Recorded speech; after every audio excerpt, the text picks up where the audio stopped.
Hey there guys, in today's video I am going to be giving you some tips and tricks for loading foraging toys for parrots. So if that's something you have been having a little bit of difficulty with, or if you just want to see if there's anything you're missing out on, you want to make sure to stick around because that's going to be coming up right after this.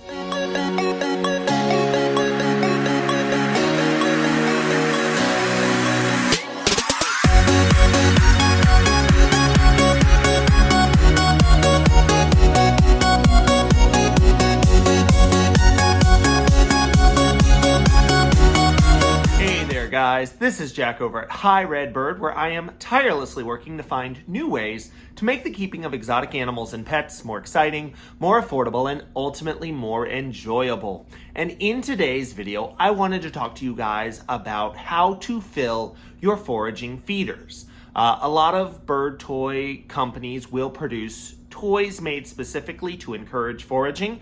A lot of toys are built out of pieces to encourage foraging. If you guys do not have any foraging feeders, I actually have a playlist on a variety of different ways that you guys can build foraging feeders for your birds. But one of the things you're going to encounter with all of those is how to load them. So things like food, foot toys, or other toys. All of these are going to be ways that you can encourage your bird to forage with their different toys.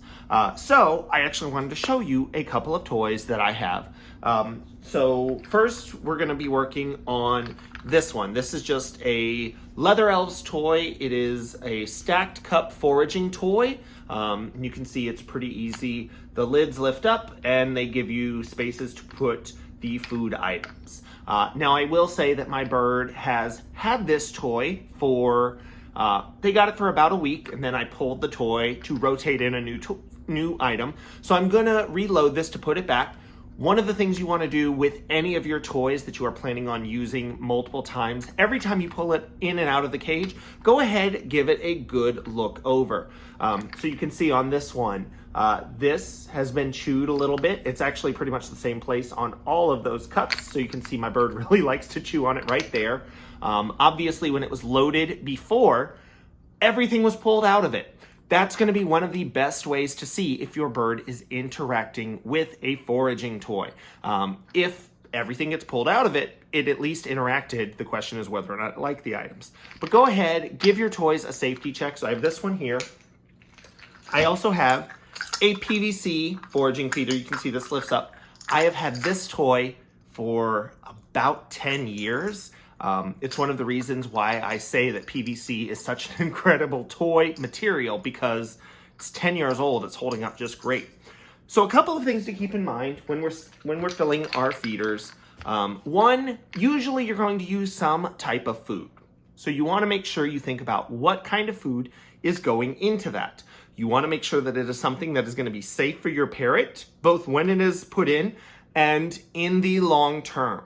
For things like this, I like to utilize, here I have a mix of almonds, banana chips, dried papaya, dried pineapple. Dried fruits are excellent. Nut mixes, if they're safe for your bird, if they're not salted or anything like that, are excellent because they're not going to break down over time.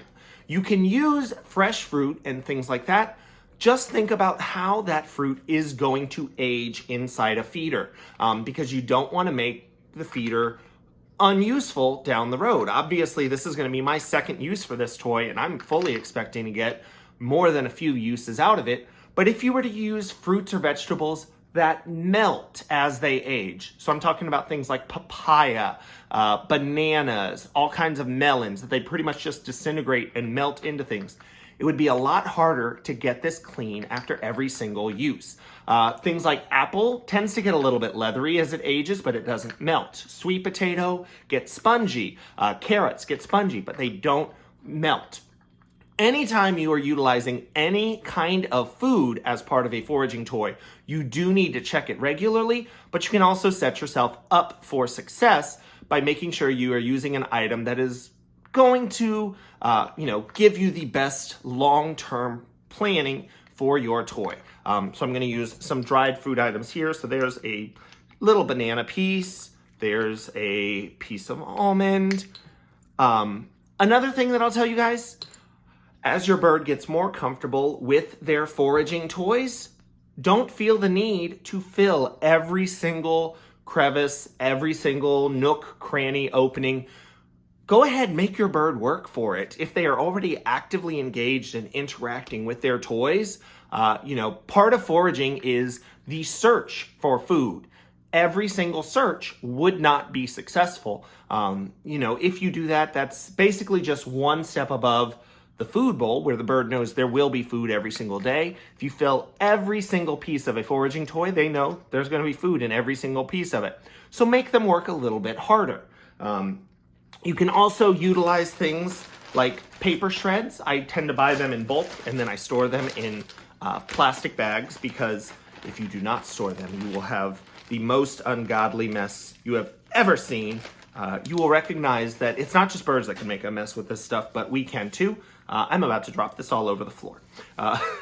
So go ahead, take your paper shreds, fill those in as well, because again, your bird is going to have to work for it. But the other thing is, when you do something like that, it gives your bird a visual cue that there is something in that area.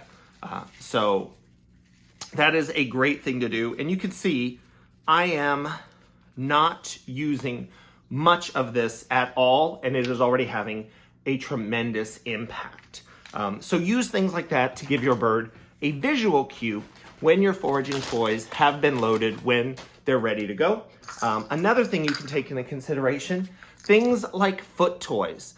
This foot toy is really, really nice. It's too big for that one there, but I can go ahead and I can place this inside this foraging toy right here. Now the bird is going to have to work to get this toy out.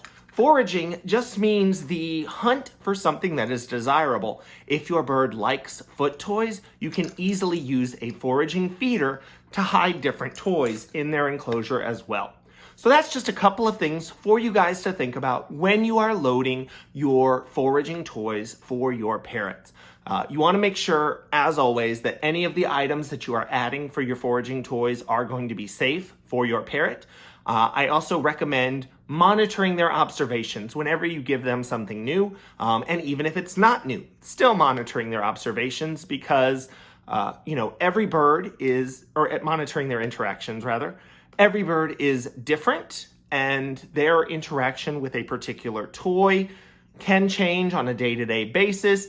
Even if it is something they've gotten before and it was safe before, there is still a chance that there could be some risk there. So monitor your birds. And honestly, watching our birds is part of the fun part of having them. So enjoy using your foraging feeders. Make sure that you are setting yourself up for success when it comes to cleaning them. So utilize things that won't make too much of a mess. In terms of fruits, vegetables, different food items. You can use things like the shredded paper to give a visual cue, and think about other things that could be highly sought after, highly desired items to use in your foraging feeders. If you guys have a particular treat or food item that your bird absolutely enjoys finding in its foraging feeders, go ahead, leave a comment down in the comment section down below. I'm sure everybody else would love to know what food items your birds work the hardest for.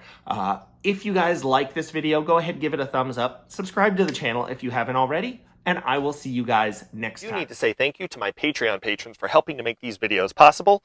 You can find out more by visiting Hi Red Bird on Patreon, or clicking the link in the description section down below if you would like more information. Thanks!